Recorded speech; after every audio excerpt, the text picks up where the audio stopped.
Hello out there. Happy Monday. Monday means we're back for another week of our week daily tips with me, Shane, from Matrix. If you were tuning in last week, we did a tip on hip tension by working on a stretch squeeze sequence to help restore the proper muscle tone to hopefully take away some hip discomfort, hip tension that you might be experiencing. Today's tip, we're going to approach that from a different angle. We're going to approach it through mobility. So you may have noticed I'm back on the floor again with my mat. This is where today's drill is going to take place. So if you want to take a moment, go grab a mat or find a comfy spot on a carpeted floor, you'll be all set to give this one a shot. In today's tip, I'm going to take you through a progression of hip movements that build and build and build to creating full mobility, to being able to actually get yourself up and up off of the ground, which is super important. A big part behind doing this is that when we have reduced mobility, we have reduced ability to express ourselves in the world, and that's usually a cause of depression, anxiety, all those types of things that we may be feeling during this time that we're in. I'm sure if you can remember back to a time where you were hurt or injured and you were unable to move as well, it just doesn't do well on your psyche. So if you think about it in reverse, even if you are moving well right now, if you could move better, you would probably also feel better about yourself. And that's how this tip is going to help today. So you can see here, I have my knee taped. That's because about 6 months ago, I tore my MCL. And it's been a while since I've been able to actually do these movements, so I'm very excited about the fact that I can do them. And it's also a good reminder for the things I just said. Back then, when I couldn't do all the things I love doing, life just wasn't as great. Being able to move again is awesome. So hopefully if you needed to grab a mat, you went ahead and did it. Let me take you through the progression now. We're going to have, we'll call it 4 different levels of work. Now the basic setup is to have your hands behind you, your feet a little bit wider than your hips drawn back, and your hands are helping you keep your chest up. Now, if you have a lack of mobility in the hips, really setting up the position is a challenge. So the very, very most basic thing that you can do is just work on starting to let the hips rock back and forth. You can see that as I'm doing that, I'm rolling onto the outer edges of my feet, and this is just creating some internal and external rotation through the hips themselves. If that's no problem, then you can get into the more specific setup of coming into 90-90. So you'll notice that both of my knees are at about a 90-degree angle. Again, my chest is tall, and for level 1, my hands are on the ground. All we're going to be doing here is now taking the legs up and over to the other side so they fall in the same position with the knee pretty much right in the arch of the foot.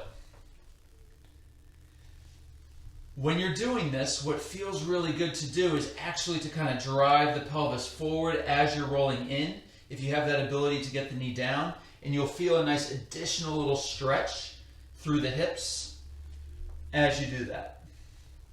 So that's level 1. Level 2 is just simply removing one hand. You'll be switching hands back and forth, but now it takes a little bit more work to stay upright and stay balanced. But notice the movement of the legs is the same. Pop quiz. Any idea what number 3 is? You got it. No hands. So now not only are we required to mobilize the hips, the hip musculature and the core musculature also has to work to keep your body upright. So it becomes much more challenging to find yourself going back and forth. When you take the hands away, what you might notice is your hips start to walk up towards your heels as you rock back and forth. That's normal. It just means that you might have to readjust the positioning of your feet so you keep that same distance. All right, so that's the basic mobility part of this, your 3 levels. 2 hands, 1 hand, 0 hands. Now comes the challenge piece, is can you use this to get yourself up and off of the ground? And I'll take you through how that would work. with or without hands. I'm going to do it without. We would come into the rock, and then once we rock in one direction, we now have to shift the body weight forward and use the strength of the legs to pop the hips up. We can sit back down with control, try not to plop, that's part of the skill. Roll around to the other side, and again, lift the body up, sit back down, rotate to the other side. That's just the beginning of getting yourself up to standing. So once we've done our rock, the next thing to do is lift the hips. Once you've lifted the hips, the back leg steps around to bring you into a lunge, and now you're standing, ideally without having used your hands. To do the other side, we step back, set the knee down. Here's where a big challenge comes in. Can you balance as you bring the leg back around? Sit down slowly, windshield wiper to the other side, and do it again, lifting, swinging the leg around, stepping up through your lunge. The leg that stepped forward, the opposite leg stays back, knee sets down, swing around, sit, and then if you wanted to, repeat up and over to the other side. So that's your hip mobility drill and challenge for today. Again, we have 4 different levels. Level 1, 2 hands. Level 2, 1 hand. Level 3, no hands. Level 4, lifting and getting yourself standing up again. So give that a shot, see what level you're at, and remember, it doesn't matter.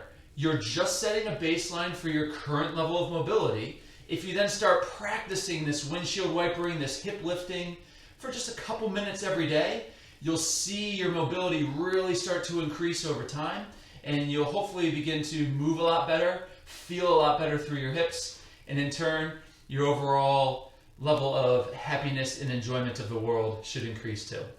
So that's it for today. Tune in again tomorrow, again 11 o'clock for our next tip. We'll be doing something a little out of the ordinary for that one. I hope to see you there.